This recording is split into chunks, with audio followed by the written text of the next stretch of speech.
उद्बोधन गीत के लिए हमारे बीच उपस्थित हैं मनीषा मिश्रा जी। मनीषा जी से मेरा अनुरोध है कि उद्बोधन के लिए आप पधारें और उद्बोधन गीत प्रस्तुत करें। मनीषा मिश्रा।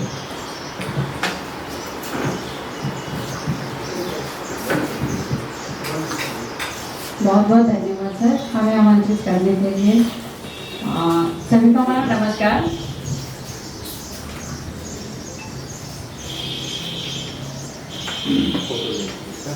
स्वागतम स्वागतम स्वागतम स्वागतम स्वागतम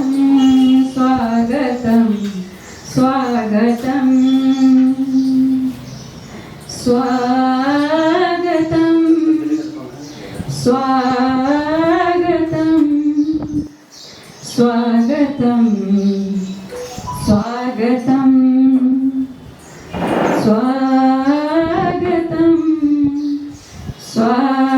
स्वागतम स्वागतम स्वागतम स्वागतम स्वागतम स्वागतम।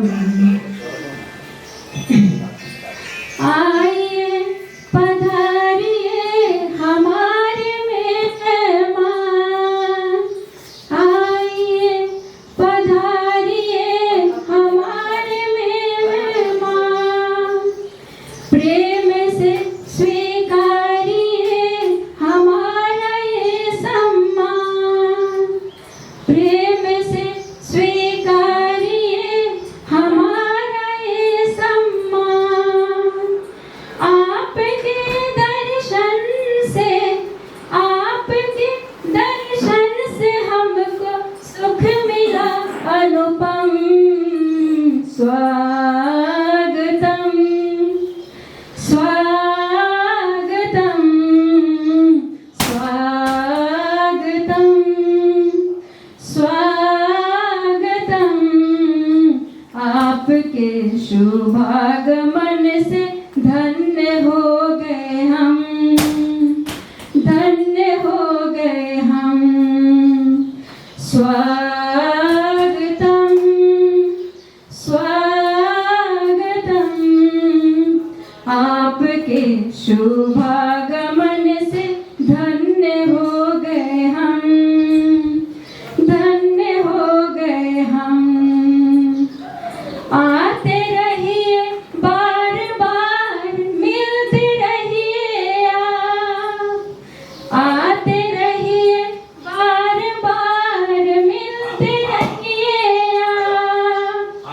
मत भुलाना आज का ये अपना मेल मिला, मत भुलाना आज का ये अपना मेल मिला। भाग्य से होता है, भाग्य से होता है दिल में, भाग्य से होता है जग में दिलों का संगम। स्वागतम स्वागतम। आपके शुभागमन से धन्य हो गए हम, धन्य हो गए हम। स्वागतम स्वागतम। आपके शुभागमन से धन्य हो गए हम, धन्य हो गए हम। स्वागतम स्वागतम स्वागतम स्वागतम स्वागतम स्वागतम स्वागतम स्वागतम स्वागतम। धन्यवाद।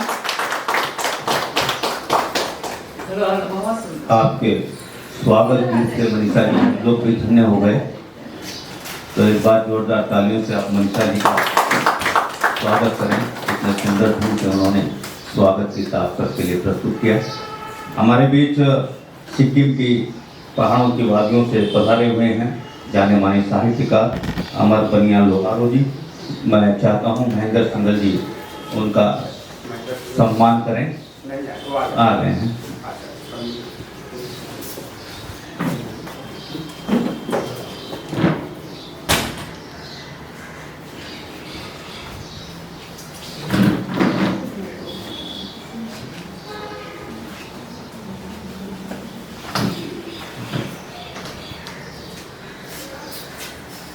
हमारे बनियाल भाभी जी जाने माने साहित्यकार, हिंदी और नेपाली दोनों में अपनी महत्वपूर्ण भूमिका रखते हैं।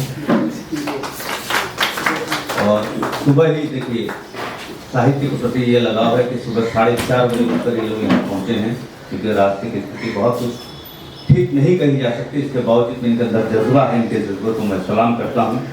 इस क्रम में हमारे बीच उपस्थित है पूर्ण योजन साहब, जो पूरी पूर्णता को लेकर हमारे बीच उपस्थित हैं। पूर्ण योजन सर, मैं सुधीर जी से अनुरोध करता हूँ कि उनका सम्मान करें। पूर्ण योजन सर का सुबह से उठे हुए हैं 4:30 बजे और सीधे गंतव्य स्थल की ओर, अपने लक्ष्य की ओर।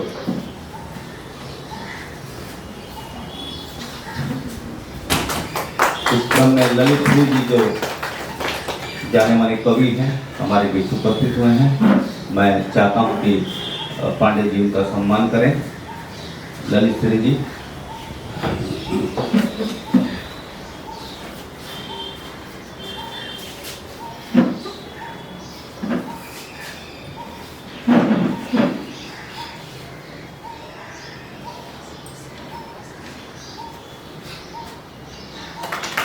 हमारे बीच उपस्थित है रामकिशोर मेहता जी, जाने माने साहित्यकार हैं और बहुत सारी पुस्तकें उन्होंने लिखी हैं, विशेषकर को लेकर उनकी अपनी।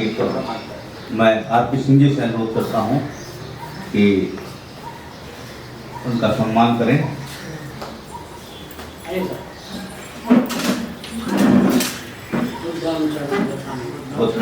शरणं गच्छामि, धम्मं शरणं गच्छामि। इसी पर बुद्ध पर बहुत जबरदस्त काम कर रहे हैं रामकिशोर मेहता जी, बहुत बहुत स्वागत कर। और इस उम्र में पूरा जज्बा रखते हैं, इसके लिए भी आपको बहुत बहुत नमन कर। क्रमशः हम हमारे सभी अतिथियों का स्वागत करेंगे, लेकिन डॉक्टर साहब का आदेश है।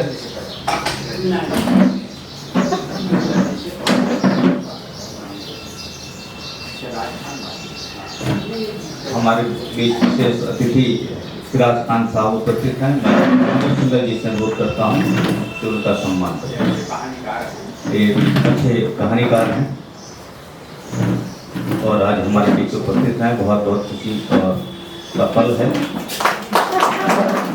तो मैं शुक्ल जी का सम्मान करेंगे। सुधीर श्रीवास्तव जी, मैं चाहता हूँ सुधीर जी देवेंद्र जी का सम्मान करें, वरिष्ठ साहित्यकार।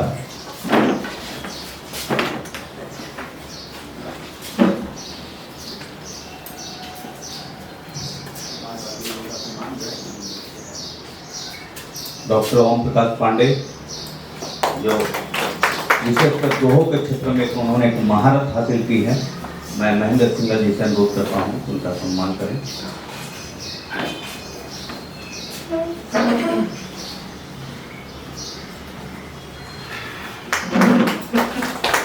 महेंद्र जी से मेरा अनुरोध रहेगा कि वो सुधीर जी का स्वागत करें। हरिश्चंद्र जी उनके बगल में हैं। देखा बहादुर फतेह जी, आप आगे आ जाएं सर, तो अच्छा लगेगा। बहुत दिनों बाद दिखाई दे रहे हैं आप। इधर सुधीर, आप महेंद्र जी सम्मान करेंगे सुधीर जी का। हाँ, आपका भी होना चाहिए ना सर, आपने सबका किया।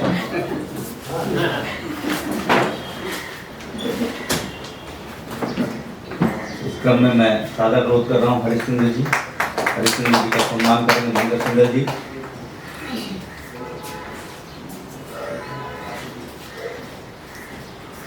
थोड़ा सा एक क्रम बनता है।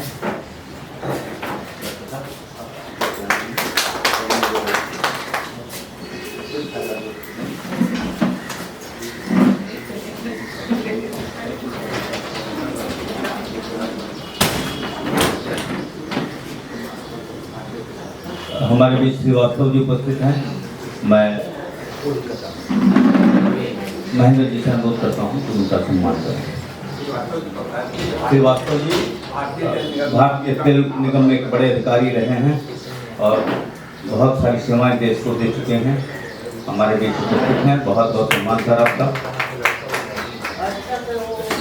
धन्यवाद प्रभा जी और बहुत बहुत स्वागत। एक बार जोरदार तालियों से आप उनका स्वागत करें। डॉक्टर प्रभा मुजुमदार।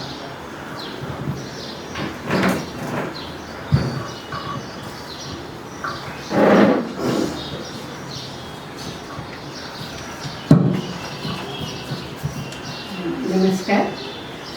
मंच पर विराजमान कार्तिक साहब और समस्त अतिथिगण, क्योंकि मैं देख रही हूँ कि जो मंच पर बैठे हैं और जो मंच के इस तरफ बैठे हुए हैं वो भी उतने ही महत्वपूर्ण, उतने ही सम्मानित और उतने ही प्रबुद्ध लोग हैं। तो मैं आप सबका स्वागत करती हूँ। और इसमें सबसे पहले तो मैं आपका किसान हिमालय के संपादक, रचनाकार एवं पत्रकार डॉक्टर राजेंद्र सिंह सर रंजू जी और उसके बाद आप सब उपस्थित साहित्य प्रेमी, इस सम्मान के लिए मैं अनेक आभार प्रकट करती हूँ।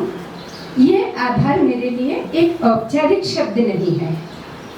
आपकी अतिरिक्त उदारता, आत्मीयता और प्रोत्साहन जहाँ मेरे लिए गर्व मिश्रित प्रसन्नता है, वहीं इस सम्मान की कसौटी पर खरा उतर सकने की एक चुनौती और जिम्मेदारी भी है। लेखन की चुनौती, जिम्मेदारी और विश्वसनीयता की जब बात आती है तो सबसे पहले मुझे दिनकर जी की पंक्तियां याद आती हैं। समर शेष है नहीं पाप का, भागी केवल व्याध, जो तटस्थ है समय लिखेगा उसका भी अपराध। तो मेरे विचार में एक लेखक को पक्षधर तो होना ही पड़ेगा।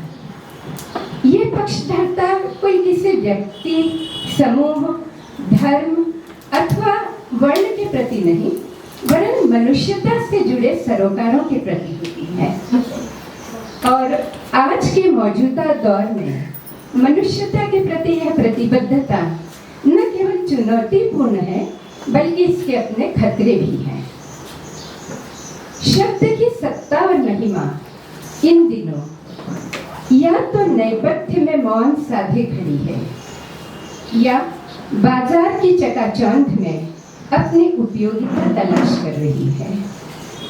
इससे भी अधिक त्रासद यह है कि शब्दकार सत्ता के हर मठ एवं हर गढ़ के सामने अपने को नवाजे जाने की कवायद भी कर रहे हैं।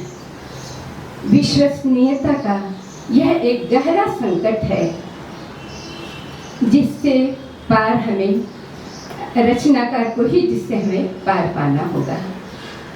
हमारे चारों ओर पसरी हुई संवादहीनता, संवेदनहीनता, छीदते हुए मानवीय संबंध, अवसाद भरे सन्नाटे, असहिष्णुता एवं क्रूर महत्वाकांक्षाओं की अहंकारी गर्जनाओं के बीच उस शून्य को सार्थक करने के लिए कुछ सार्थक और सकारात्मक शब्दों की आज बहुत ज़्यादा आवश्यकता है। आज युद्ध की लगभग स्थायी स्थितियों के बीच विध्वंसक हथियारों की ही नहीं, भय और प्रलोभनों के, उन्माद और नफरत के, स्वार्थ, पाखंड और अंधविश्वासों के बाजार भी फल फूल रहे हैं।